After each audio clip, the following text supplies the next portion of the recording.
good afternoon, brother and sister. We'll deliver the sermon in Bahasa Indonesia in Indonesian, and Brother Thomas will translate into English. Selamat sore, saya akan khotbah dalam bahasa Indonesia dan akan diterjemahkan ke bahasa Inggris. Yeah, we glad that today is the so-called Palm Sunday. So this is the last Sunday before we enter into the Good Friday and Easter Sunday. Hari ini Minggu Palma, ini minggu terakhir sebelum kita memasuki Jumat Agung dan Minggu Paskah di hari depan. Some of us, most of us, will be in the retreat. Microphone.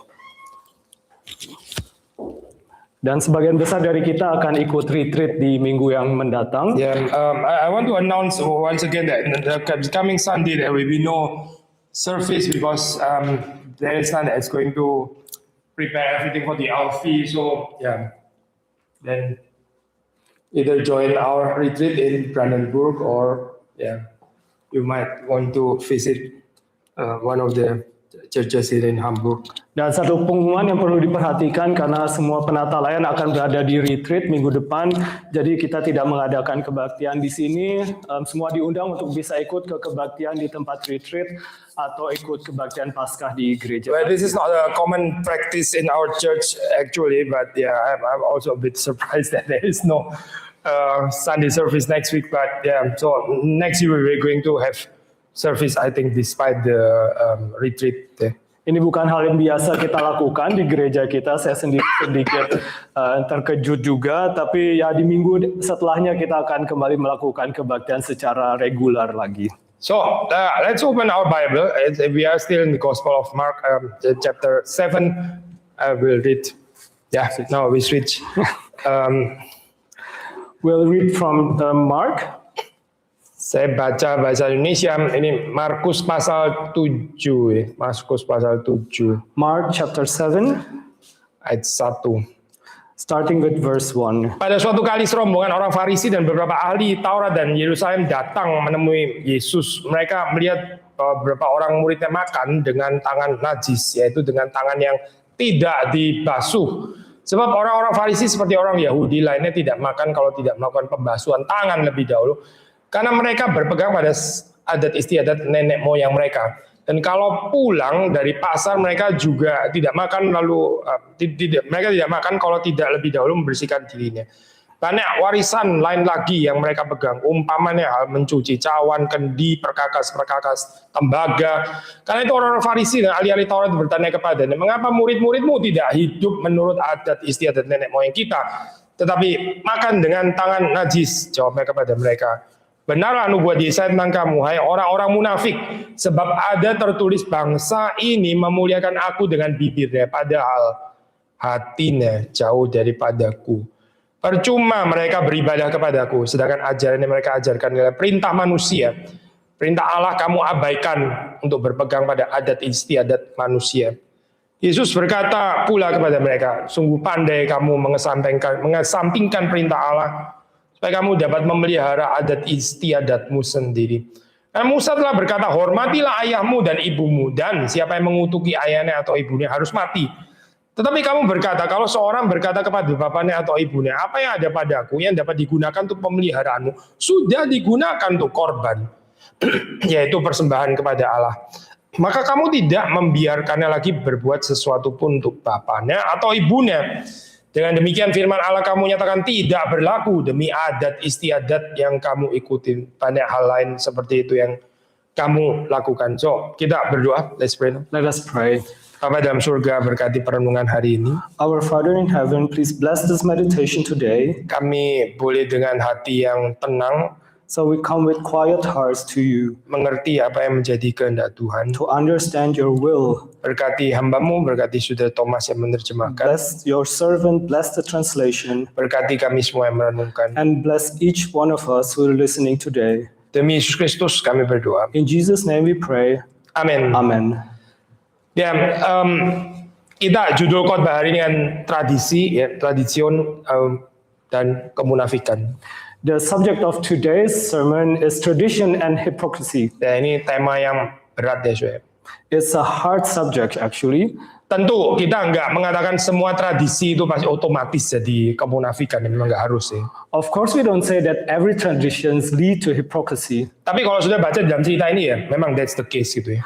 But here we see that it was the case here. Nah, saudara kalau melihat di dalam bagian ini ya, isu yang sedang diadres di sini adalah tentang ya bahasa Inggris itu clean uncleanness ya, cleanness uncleanness, kalau bahasa Indonesia itu ya tahir atau najis. And we see that the issue that is being addressed here is about being clean and the uncleanness. Ya, waktu di sini dikatakan clean uncleanness, ya, seperti dalam bahasa Indonesia jelas ya, tahir najis. Kalau di bahasa Inggris kan clean uncleanness, kita mungkin bisa pikir ini seperti kayak urusan physical hygiene ya, apa ini urusan apa ini kebersihan secara fisik gitu ya, atau biologis, bukan terutama di situ sih. And if we think about clean or uncleanness here, we may think that it is talking about physical hygiene or biological hygiene, but it's not about that. Ya, concern utamanya itu teologis ya, ini teologis, agamawi ya, religious. But the highest concern is theological and religious. Sudah tahu orang-orang Yahudi mereka sangat mementingkan ini ya, purity ini, Reinheit, cleanness ini. And as we know, the Pharisees, the Jews, they put a high value on Cleanness. cleanness. Ya. Misalnya ya, pengajaran daripada orang Farisi ya, itu untuk Pharisaic rabbis ya, pengajar-pengajar ini Farisi, mereka itu mesti menyucikan diri kalau ada kena sentuhan dengan any kind of human excretion, yaitu apa ini ya, ludah lah, menstruasi gitu ya, misalnya. For example, the Pharisees must purify themselves if they come in touch to human expression as spit or menstruation. Ya, bersentuhan dengan corpses, bersentuhan dengan mayat, or if they come to touch corpses, orang kena sakit lepra, ya, or someone who had leper, orang Samaria, Gentiles, orang kafir, or even Samaritans and Gentiles. Kalau sudah membaca daftar ini ya, langsung kita kan bisa kebayang ya, Yesus itu so infamous karena dia urusan precisely dengan jenis-jenis orang kayak begini yang bikin nggak tahir ya. And if we see the list, we see why Jesus was so infamous, because he come into touch and he come to contact with all these people who are in the list of being unclean. Ya, dia buka table fellowship in Tischgemeinschaft dengan lepers, dengan orang-orang dia bersentuhan dengan orang kusta ya. Dia buka Tischgemeinschaft dengan tax collectors, lalu pelacur pula gitu ya. He had table fellowships with all these kinds of people, tax collectors. He even touched the lepers and had table fellowship with prostitutes. Ya, not to mention dia juga pergi ke daerah Gentiles. Not to mention Samaria. Not to mention him going to Samaria to go to the Gentiles. Kita pernah merenungkan ada perempuan yang sakit pendarahan itu ya, menstrual hemorrhage bertahun-tahun ya, yang menyentuh Yesus. A few weeks ago, we just talked about Jesus, or the women with the menstrual discharge touching Jesus. Yesus berurusan juga dengan mayat, ya. Dia membangkitkan mayat. And Jesus touched corpses. So ini semua bikin jadi dia itu apa ya, unclean gitu sebetulnya ini menurut Pharisaic tradition. So according to the Pharisaic tradition, this would have led Jesus to be unclean. Kadang-kadang kita waktu merenungkan bagian ini agak sedikit kesulitan ya, our modern thinking ini kayak too remote gitu ya. Ini gambaran kayak begini. And for our modern thinking, these kinds of thinking would be too remote for us to understand. Tapi mungkin deh, kalau kita coba bikin ilustrasi kira-kira gitu ya, kira-kira. But we could do an illustration in our lives today. Ya, misalnya ya orang yang biasanya di satu komunitas, terus tiba-tiba ada satu orang yang dapat masalah dan akhirnya keluar gitu ya. For example, if we live in a community and someone had a problem and leave the community, Ya, tapi terus kemudian ada orang yang deket sama dia gitu ya, kayaknya jadi sensitif kan ya. and normally if one person is very close to that person who is leaving, it makes of a weird situation for Ya, everyone. atau kalau di company orang sudah kena pecat bermasalah gitu ya, terus masih ada orang yang dari company itu ya mendekati gitu ya, terus kayaknya wah itu bisa membahayakan posisi gitu. Or if someone in your office is fired and someone gets close to that person being fired, it would put his position even in danger. Orang seperti kayak ada semacam kekompakan gitu loh, saya kekompakan yang mesti tahu circle-nya kita tuh di sini ya, don't go any further kayaknya gitu ya. Somehow people hold together, they keep their circle closed so you don't get out of this circle to reach this person. Tapi Yesus kan nggak bisa dibatasi ya, saya mana bisa sih Yesus dibatasi kayak gini, nggak bisa lah. But we cannot enclose Jesus in this circle. Makanya dia itu sangat mengganggu ya daripada establishment yang sudah dibangun oleh orang-orang Farisi. That's why he's being so disturbing to this establishment that they have built. Ya, karena Yesus bergaul dengan siapa saja gitu ya. Because Jesus was in contact with everyone. Nih again ya, kalau pakai another illustration ini mungkin di dunia anak-anak gitu ya, kalau ada orang yang sudah kompak sekali. Or another illustration in the world of children, if they are very together in a group. BFF gitu ya, ini apa, best friends forever. Itu tiba-tiba bisa ada satu yang masuk atau satu orang yang terlalu dekat sama yang lain ya bisa menimbulkan semacam kecemburuan gitu ya. Ngapain lu main sama dia? And if a new person gets into this group and they get too close together, sometimes the other friends will get envious. Ya, so jadi ada semacam kayak kesempitan hati ala persekutuan mafia atau apa gitu lah ya, kira-kira ya. Sudah dari anak-anak gitu. So even children have this closeness of heart, a kind of mafia thinking. Ya, so kalau kita nggak belongs to this clan or this group gitu, atau ya jangan main ke sana gitu kan ya. Setiap orang ada clannya masing-masing. So that even children, every group has their own clan, and you don't mix with other clans or don't play with other children. Now, isn't that sadly bahwa ini pun juga bisa terjadi di dalam diri orang dewasa gitu ya. And isn't it sad that even grown-ups do this? Ya buktinya ya ini orang Farisi ini, gitu, orang Farisi. And the Pharisees are the examples for that. Mereka rasa Yesus nggak seharusnya itu sekelompok sama orang-orang ini. Gimana sih Yesus ini? They say Jesus shouldn't be in the group with these kinds of people. Kalau benar dia nabi ya, harusnya itu dia mainnya sama kita. Kita kan orang-orang kudus gitu ya. If he's truly a prophet, he should mingle with us because we are the holy. Tapi Yesus justru bergaul dengan orang-orang yang tanda kutip dianggap mencemarkan dia gitu kan. But Jesus was in contact with these people who would make him unclean. Ya. Tapi somehow mereka ini rather cowards ya, orang-orang yang menuduh ini, karena mereka beraninya itu menuduh murid-murid Yesus, padahal sebetulnya yang ditarget itu Yesus. But somehow they are also cowards because they only point to the disciples of Jesus where they should have pointed out to Jesus himself. Ya. Kan agak nggak kebayang ya, murid-muridnya itu nggak cuci tangan terus Yesus cuci tangan sendiri, kan rada nggak kebayang ada Yesus like gini ya. Ya gak ada yang cuci tangan sih di sini sebetulnya gitu. Because it would be weird if only the disciples didn't wash their hands and Jesus did. So I think Jesus also didn't wash their hands, but they only pointed out to the disciples. Ya, karena mereka cowards ya, mereka beraninya itu sama orang-orang kecil gitu ya, ini apa ya, sama murid-muridnya. I would say they were cowards because they only pointed it out to the smaller people, the disciples of Jesus. Ya, karena mereka takut Yesus ya banyak pengikut gitu.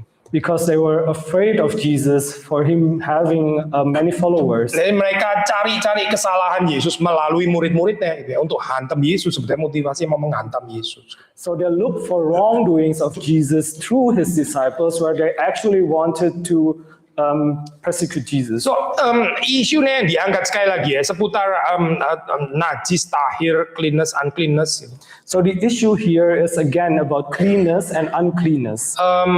Tapi seperti kita tahu ya, ini terjadi pergeseran gitu. And as we know, there was a shift happening. Jadi Tuhan itu kan memberikan firman ya. Ada commandments di sini pakai istilah commandments ya, perintah-perintah Tuhan. Because God gave human the commandments. Tapi bagi Pharisee school ini ya, mereka pikir yang diberitahukan Tuhan di Torah itu policy-nya, itu berkaitan dengan the what ya, the what. But they viewed these commandments only as policies of the what. Ya.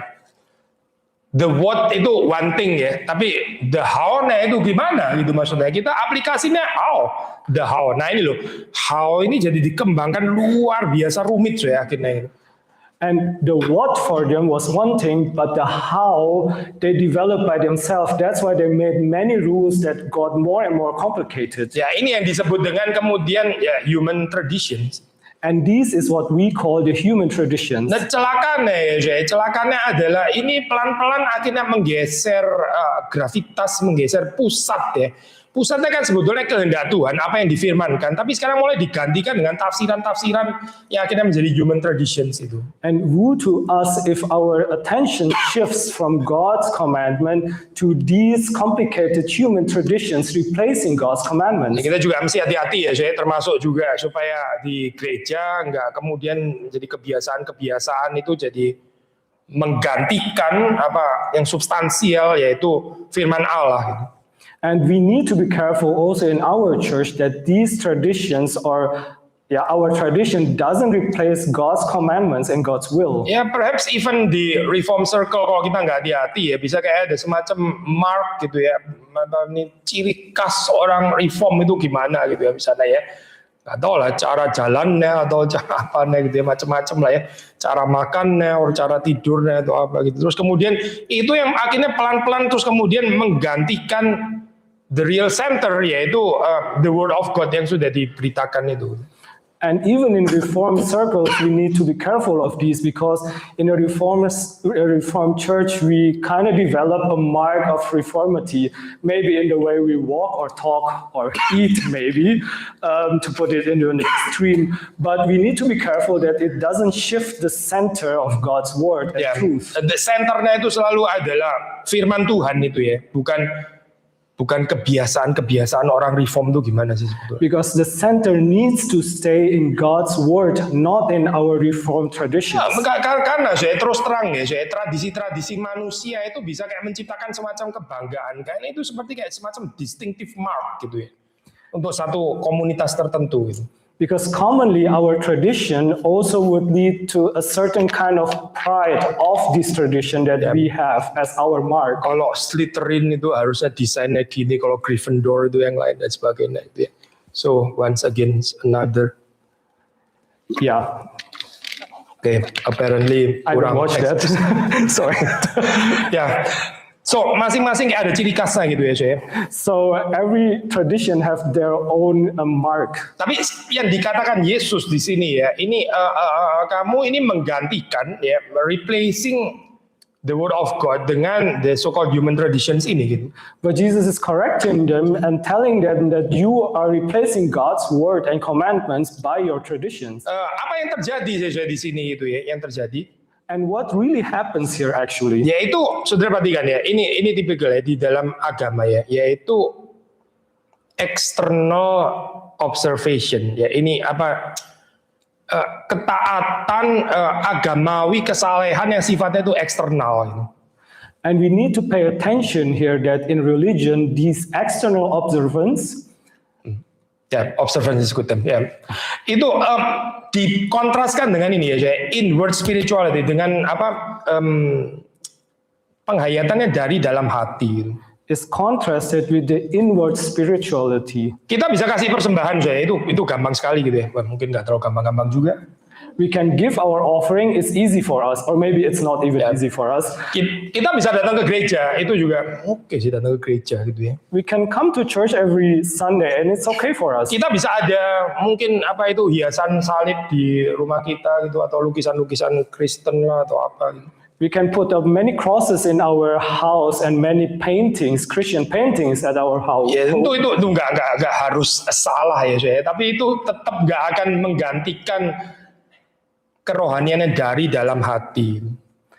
And these are not wrong, of course, but these external things wouldn't replace our inner spirituality. Ya apalagi di sini ya, saya di Jerman itu kadang-kadang Protestantisme pun juga dimengerti sebagai kultur Protestantismus. It's a kind of culture gitu. Religion itu ya culture gitu.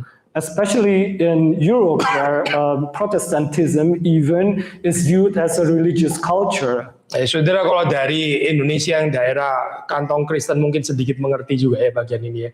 Ada daerah-daerah yang memang sangat kental kultur Kristen ya gitu. And if you come from Indonesia, we know that many places in Indonesia are very Christian, so even their culture is very Christian. Tapi apakah orang yang ke gereja di sana betul-betul semuanya punya hubungan pribadi dengan Tuhan? But does it mean that everyone there going to church have this personal relationship with God? Atau ini cuma sekedar adat istiadat, it's just like a decent gitu loh, to go to church is decent somehow. Or is it just something cultural, something that is decent to do? Yesus bilang ini orang-orang munafik gitu kan, keras ya kalimatnya dikatakan itu.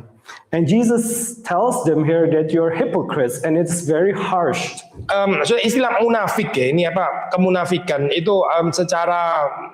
secara katanya ya penjelasannya. And if we explain the word hypocrites, Ya itu kan seseorang yang acting a role gitu ya, dia memainkan peran tertentu tapi tanpa ketulusan, without sincerity. that is someone who is acting a role without sincerity in their hearts. Is a pretender gitu ya. Ini adalah orang yang sedang pura-pura. So it's a pretender. Masalahnya saya ini loh, kerumitannya tuh di sini ya saya. Mending kalau dia sadar kalau dia itu sedang berpura-pura gitu ya. And the complication is if they even realize that they are pretending. Ya, orang kalau sudah terbiasa dengan agama yang sifatnya itu lahiriah ya, lama-lama itu bisa jadi kayak ideologi yang mengakar loh jadi dalam kehidupannya. Gitu. But if someone is used to acting out this external religion, they will get used to it. Saudara coba ini kita di Jerman ya, itu berapa puluh tahun lalu ya, kebangkitan ini Nazi, Third Reich dan sebagainya gitu. Itu banyak orang yang menyatakan allegiance ya gitu. Tapi apakah mereka betul-betul dari dalam hati gitu ya? Karena mereka nggak terlalu mengerti juga mungkin. The same was in German history when there was Third Reich and Nazi in Germany. Many people put their allegiance to this party without actually knowing what they are putting out to. Tapi ya, mereka seperti kayak mendukung gitu, at least externally gitu ya, committed juga loh.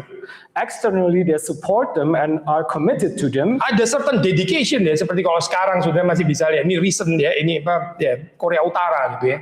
And they have a certain dedication, or in recent times we actually see the same with North Korea. Ya, sudah pernah lihat ini ya cuplikannya pemimpinnya mati terus kemudian jenderal-jenderal nangis semua gitu. Pernah lihat nggak saya?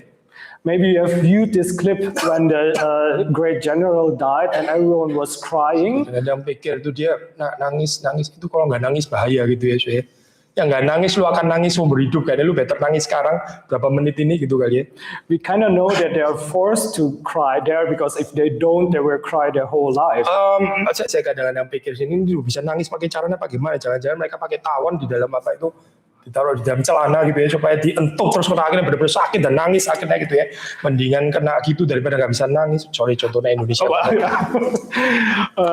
I put something deep. Yeah, gitu. I would sometimes think, how do they manage to cry at a force like this? Maybe they're like, put a certain sharp object in there. Sharp object to themselves, they hurt themselves and cry. Ya. Tapi mungkin ya, saya pikir lagi loh, mungkin benar-benar nangis loh. Nangis Pak Soe, ideologically so corrupted gitu, sampai benar-benar beneran nangis gitu. But even worse, I think maybe they truly cry because they truly are sad. Their truly ideology is ya ideologically itu corrupted gitu ya, sudah benar-benar tertarik ke situ ya beneran. So they're truly ideologically corrupted. Ya. Kayaknya orang Farisi ini kayak begini ya, jadi pretender, perhaps mereka start dengan pretending, dengan pura-pura, tapi akhirnya betul-betul kesedot dan benar-benar ke situ saya kehidupannya gitu, tanpa mereka sadar lagi. And I think the Pharisees started as pretenders, but they got used to it and they were pulled deeper and deeper being hypocrites. Orang-orang hipokrit itu kasihan waktu sampai kepada level mereka itu confused ya. Bahwa ini sebetulnya drama, tapi mereka pikir ini reality. So they confuse between drama and reality. And the worst part is if you're being a hypocrite, at some point you will confuse the reality for drama. You don't even know, are you pretending or is this the reality? Ini jadi salah satu anak saya itu dulu sekali sih gak jadi ya, karena dia akhirnya studi yang lain, tapi dia pernah kepingin studi law gitu ya, kepingin studi law. And one of my children wanted to study law. Well, she didn't, but she wanted to. Ya, saya nggak tahu sih. Dia mau study law, tapi dia ada ide dia study law karena dia berusaha nonton Korean drama apa itu, Attorney Woo atau apa itu ya. Ya, well, sudah tahu lah. And she wanted to study it because she watched Korean drama, one of those that I don't know. you are cleaner than me. Ya boleh aja sih saya studi law ya boleh aja, tapi jadi ada pertanyaan. Ini your calling atau because of that drama ya? Of course she may study law, but she need to ask herself, is this her calling or is it because the Korean drama? Karena in real life saya nggak ada Will Vision yang ngawang-ngawang itu kayaknya nggak akan keluar sih itu di real life. Itu cuma ada di Attorney Woo yang nggak ada di real life itu.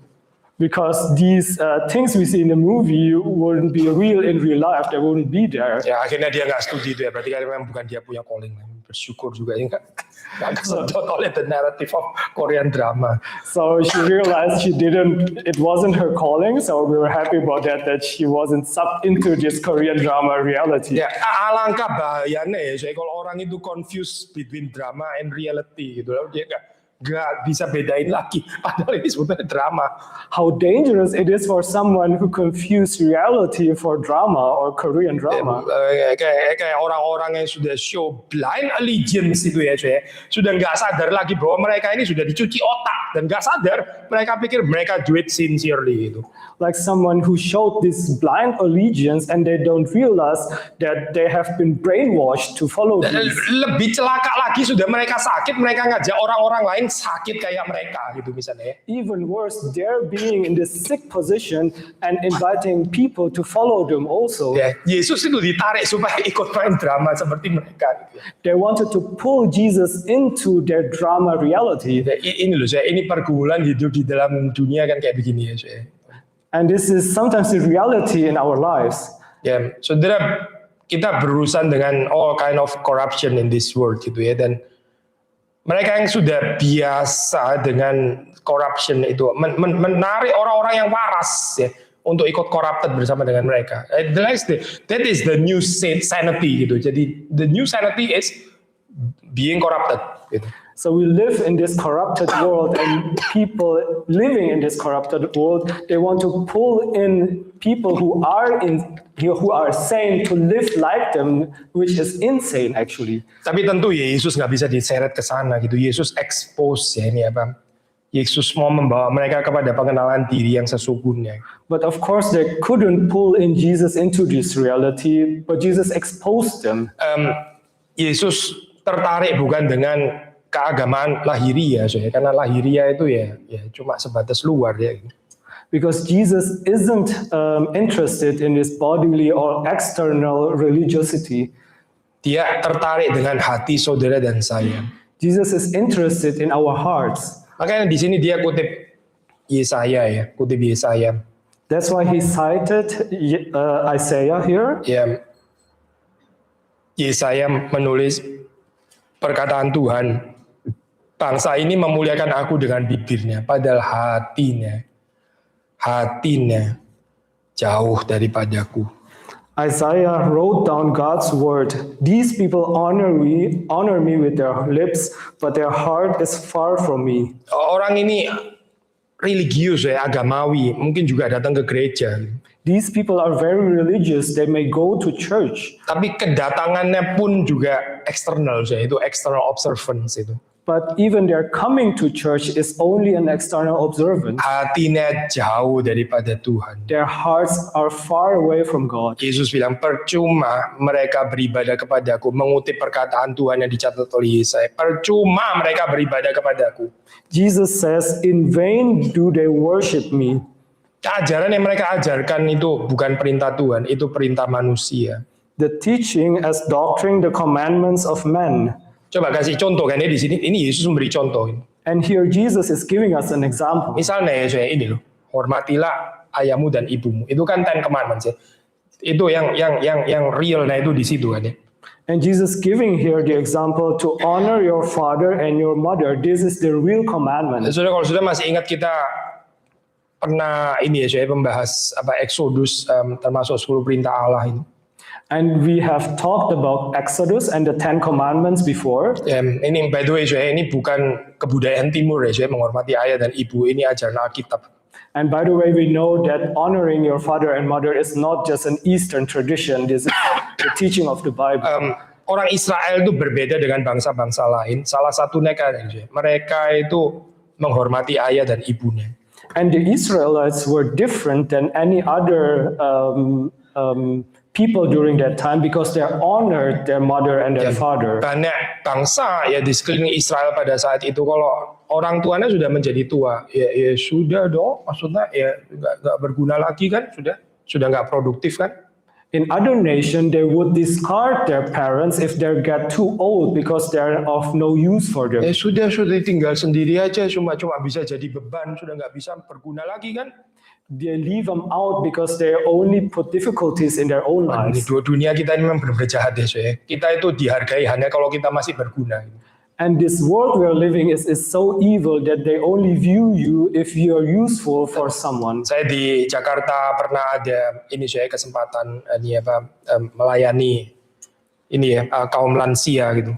In Indonesia, in Jakarta, I had the opportunity to serve the elderly. Indonesia, salah satu pergumulannya saya kaum lansia yaitu merasa kayak terbuang gitu.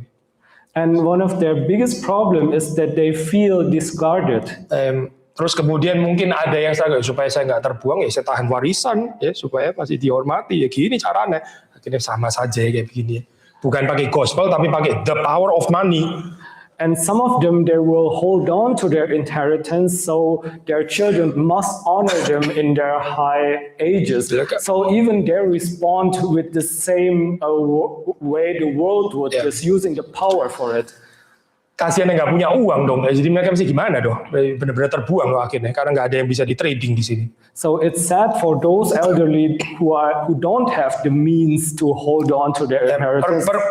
Pergumulan kayak begini mungkin saudara dan saya nggak terlalu mengerti ya, kita belum sampai ke sana. Mungkin orang-orang sudah sampai ke sana, mulai ada krisis ini. And these problems maybe we don't face now because we are not that old, but we will get to that stage. Tapi ya Alkitab mengajarkan hormati ayahmu dan ibumu. We see the Bible teaching here to honor your father and your mother. Di situ nggak ada gambar hormati ayahmu dan ibumu selagi mereka masih produktif gitu. Enggak, saya bukan. It's not written here honor your father and your mother as long as they're still productive. Hormatilah ayahmu dan ibumu karena utang budimu besar gitu. Itu mungkin Eastern culture gitu ya. Urusan transaksional juga utang budi. Bukan. Or maybe honor your mother and your father because you owe them a lot, which would also be just an Eastern tradition, which is also very transactional actually. Ya, tapi ini perintah Tuhan, ya memang harus menghormati mereka khususnya yang lemah. Ini loh saya, Judeo-Christian tradition ya, quintessential di sini ya. Justru bisa ada care kepada orang-orang yang nggak berdaya, yang ya sudah nggak bisa beneficial lagi gitu. That is truly virtuous. And this is an essentiality for the Christian tradition is to honor your father and mother, to honor the weak and help the weak. Tapi di sini apa yang terjadi di dalam cerita ini ya? But what happened here in this story? Dan ini sudah perhatikan ya, ini orang-orang ini ya mengatakan, oh saya nggak bisa lagi care for you, sudah nggak ada lagi resourcesnya, uangnya sudah saya persembahkan, sudah jadi korban. But here they say, I can't honor, I can't help my father and my mother because I've gave it all to the temple, I've gave it all to God as korban. Ya kelihatannya seperti kayak, oke lah, ini religious freak gitu kali ya. Mungkin ya semuanya kayak gereja Tuhan, tapi orang tua nggak diperhatikan. Lebih rumit daripada itu, saya. And it looks like here religious freaks maybe that they gave everything to God and they couldn't support their parents. But the problem here is even more complicated than that. Nah, so yang disebut korban pada saat itu ya, korban bahasa Indonesia juga korban ya, tapi ini istilah term ini ya, technical term di sini. Nah, korban tuh gini loh, saya maksudnya. Jadi seseorang itu bisa berjanji ya tentu di hadapan iman, ya, dan dia berjanji, oke, properti saya ini ya. Nanti kalau saya mati, ini akan jadi korban. Ini boleh diserahkan kepada bait suci. What is actually meant by the word korban here, which actually is the same word we use in Indonesia, is that you promise that your property, if you die, would be given to the temple, given to God. Saudara perhatikan ya, kata kuncinya itu adalah waktu dia mati baru dipersembahkan itu. So the key word here is actually it would be given when you die. Ya, so jadi bagaimana selama dia belum mati? Ya sudah, kamu yang take care. You are still in control of that property. Nah ini loh saya. So the property is actually still in your control as you live. Jadi ini bukan masalah, itu bukan bagaimana dia mau mempersembahkan untuk Tuhan. The real motivation itu adalah bagaimana dia nggak usah share properti ini kepada orang tuanya supaya dia bisa tetap pakai sendiri gitu. Saya nggak usah share ke siapa-siapa. Ini loh saya, this is the real human heart itu di sini. Gak ada hubungannya sama temple sebetulnya. So what is happening here is actually they haven't given it all to the temple. It is still in their own property. So we see here that the greed that they want to keep everything to themselves. The human selfishness ya, saya, itu apa? Ketidakmampuan untuk berbagi itu saya. Lalu pakai peraturan agama pula gitu ya. The death of human selfishness, even using the commandments of God Ya kan? to justify themselves. Karena ada sistemnya saya, pakai cara korban. Dia bilang aja nanti lu akan kasih ini korban, nanti setelah kamu mati akan di take over namanya. Tapi sudah mati juga anyway, sudah nggak bisa menikmati lagi kan ya. But the real point adalah selama saya masih hidup, ini nggak boleh diganggu oleh keluarga saya. This still belongs to me. They created this system using the system of korban, saying that it will be given to the temple, and as long as I live, I can keep it for myself, being selfish even towards their own family. Ya tentu saja, saya biasanya yang mati duluan siapa sih, orang tua atau anak? Ya kayaknya kalau normal, ya orang tua lah ya. Jadi orang tua akan mati duluan. Nah iya makanya, jadi saya nggak usah kasih. Saya masih hidup another 50 years atau apa gitu ya. Jadi saya nggak harus pelihara. Kenapa? Karena ini my property is korban.